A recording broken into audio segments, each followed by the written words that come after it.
Bismillahirrahmanirrahim. Assalamualaikum warahmatullahi wabarakatuh.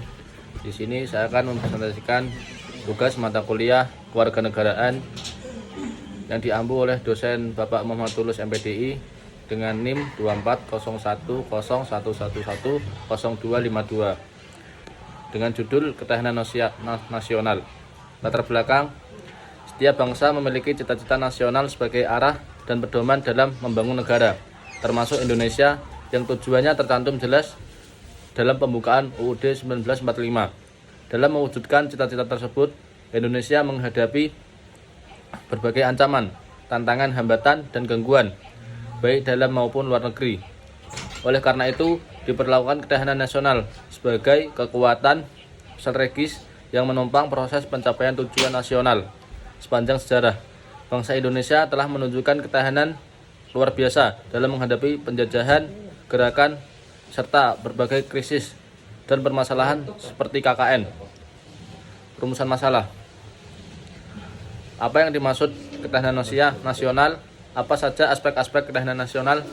Apa pengaruh ketahanan nasional dalam negara? Yang pertama, ketahanan nasional. Ketahanan nasional adalah kondisi tangguh dan ulet suatu bangsa dalam menghadapi segala bentuk ancaman, tantangan, hambatan, dan gangguan,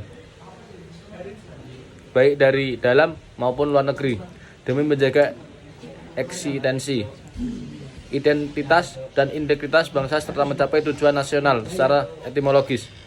Ketahanan berarti kuat, tangguh, gigih, dan mampu menguasai diri. Sementara nasional berkaitan dengan bangsa itu sendiri.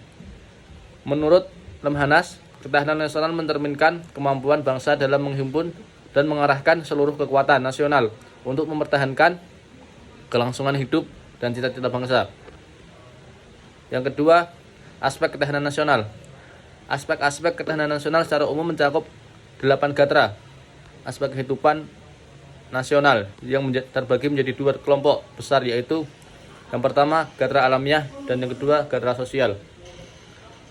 Aspek-aspek yang bersifat fisik atau alam, geografi, letak, bentuk, dan kondisi wilayah Indonesia yang strategis.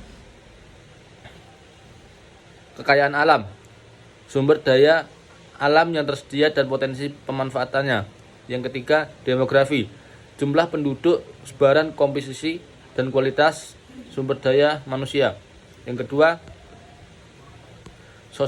gatra sosial, aspek kehidupan bermasyarakat dan bernegara, ideologi, Pancasila sebagai dasar negara dan pandangan hidup bangsa, politik, sistem pemerintahan, partisipasi politik, stabilitas politik, dan kedaulatan negara, ekonomi, ketahanan ekonomi nasional, kemandirian, dan kesejahteraan rakyat.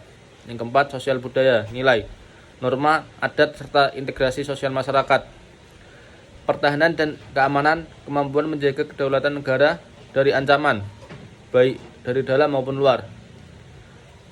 Rumusan masalah yang ketiga yaitu pengaruh ketahanan nasional dalam negara.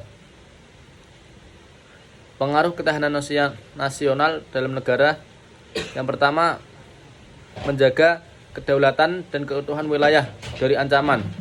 Yang kedua, menjamin stabilitas politik dan pemerintahan yang efektif.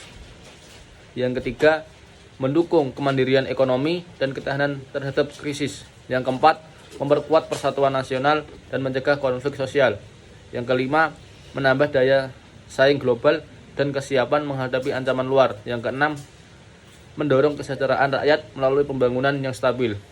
Jadi kesimpulannya, ketahanan nasional merupakan kondisi dinamis suatu bangsa yang menunjukkan kemampuan untuk menghadapi dan mengatasi berbagai macam ancaman, tantangan, hambatan, dan gangguan, baik dari dalam maupun luar negeri. Ketahanan ini mencakup berbagai aspek kehidupan seperti ideologi, politik, ekonomi, sosial budaya, pertahanan keamanan, serta kondisi geografi, kekayaan alam, dan demografi. Dengan ketahanan nasional yang kuat, suatu negara dapat menjaga kedaulatan, mewujudkan stabilitas, memperkuat persatuan, serta mendorong pembangunan dan kesejahteraan rakyat secara berkelanjutan.